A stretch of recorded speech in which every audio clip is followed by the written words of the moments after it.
Начался сезон размножения у пингвинов. Изначально пингвины ищут себе пару самостоятельно и остаются с ними на всю жизнь. Пингвины-пуговка и пухляш, ожидающие новое потомство, уже имеют 8 детей и 2 внука. Им характерно самостоятельно высиживать яйца, защищать гнездо и вести уход за птенцами. Главы семейств таскают в гнезда рыбу и камни.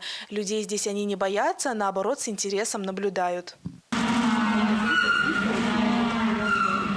Но сначала они были птенцами, они пришли, им только было около года, и потом, когда они уже приняли во взрослое состояние, они начали рядом находиться где-то, рядом гулять, возможно. Потом они начали уже выбирать себе гнездо. У нас там есть даже старое видео, где они бегают из одной норы во вторую и непосредственно выбирают себе любимое место, где они будут дальше жить и плодиться. В океанариуме всего около 60 пингвинов, из которых образовалось 16 пар. Кладка яиц может идти стабильно дважды в год по 2 яйца. Забавен тот факт, что пингвинам здесь нравится играть с так называемыми солнечными зайчиками. В свободное время пингвины резвятся, плавают, выпрыгивают из воды и играют с водными вертушками. Сотрудники готовятся к сезону заранее и ведут тщательный уход. Первым делом идет замывка вольера.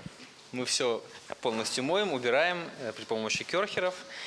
Вольер получается чистым. После этого мы подготавливаем рыбу для кормления. Рыба дефростируется, нагревается до определенной температуры, чтобы на ней не было льда.